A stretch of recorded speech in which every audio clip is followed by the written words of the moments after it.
ایک نمبر ہے جو سرکاری طور پر بتایا گیا ہے، 470 ارب، اسکرین پہ ڈالیے گا جی، 13.25% تھا انٹرسٹ ریٹ، جو میرے خیال میں ایک ڈیزاسٹر کریٹ کیا نا اسٹیٹ بینک آف پاکستان نے. شبلی صاحب خود بینکر ہیں تو شاید بہت اچھی رائے دے سکتے ہیں. میرے خیال میں سب سے زیادہ نقصان پی ٹی آئی کی حکومت کو دو چیزوں نے پہنچایا. پہلے 8-10 ماہ کی انڈیسیژن، فیصلہ نہیں کر پائے کہ ہم نے کیا کرنا ہے، اور دوسرا یہ فیصلہ تھا 13.25% پہ پالیسی ریٹ لے کے جانا.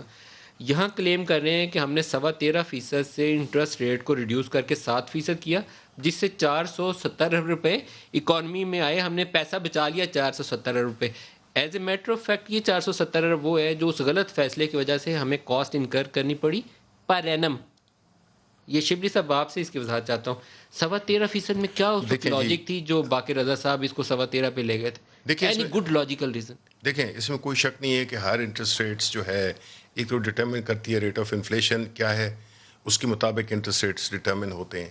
دوسری بات یہ ہے کہ جس صورتحال میں ہم تھے، جس صورتحال میں ہمیں اکانومی ملی تھی، ہم جو ہے بقول ان کے ہی آئی ایم ایف کے پاس جانا آئی سی یو میں پڑی ہوئی تھی. یہ اسد عمر کی بھی کامنٹس ہیں نیشنل اسمبلی میں، اور جو مفتاح اسماعیل جو کہ ان کے فائنانس منسٹر تھے، انہوں نے بھی اس بات کا اعتراف کیا فلور آف دا ہاؤس پہ کہ ہمیں آئی ایم ایف میں جانے پڑے گا. یہ بالکل وہی ہے کہ اگر ایک بندہ بیمار نہ ہو تو اس کو اسپتال جانے کی کوئی ضرورت نہیں ہوتی ہے، لیکن انہوں نے مانا بھی کہ وہ بڑے صحت مند ہیں لیکن وہ اسپتال بھی جانا چاہ رہے ہیں. یہ تو تیسرے سال کے ایک ڈیسیژن 13% کی میں آپ کو بتاتا ہوں. دیکھیں اس وقت یہ بیڈ اپروچ تھی. دیکھیں میں آپ کو نہیں، بٹ اٹ واز ناٹ، بالکل ایک فیصلہ ایسا نہیں تھا کہ جو آئسولیشن میں کیا گیا.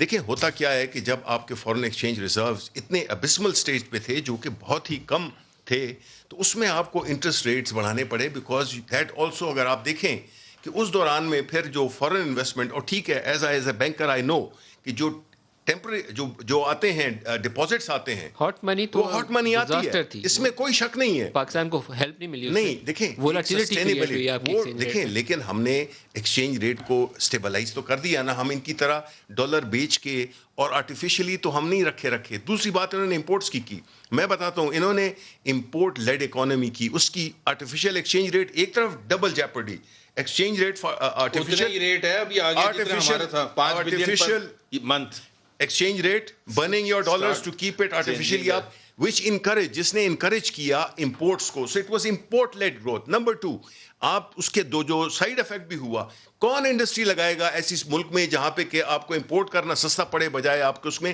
انہوں نے پوری انڈسٹریلائزیشن کو what we call that their governments were the last decade of this.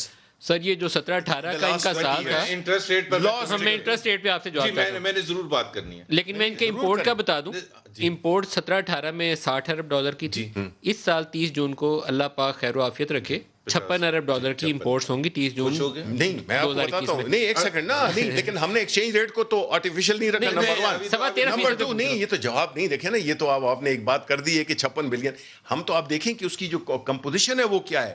یہ تو کنزیومر گڈس پہ وہ تھے، ہم اس میں ٹیکنالوجی انڈسٹری اس کے لیے لا رہے ہیں. میں آپ کو بتاتا ہوں، اس میں ویٹ ہے، اس میں شوگر ہے، اس میں گاڑیاں ہیں. دیکھیں میری بات سنیں اگین، یہ جو بات کر رہے ہیں جی زلزلہ ہو گیا تھا، ادھر سیلاب آ گیا تھا، میری سیلاب تو پھر بھی ایک سیریس افیکٹ ہے، بٹ یہ ایسی سچویشن دنیا میں کبھی نہیں.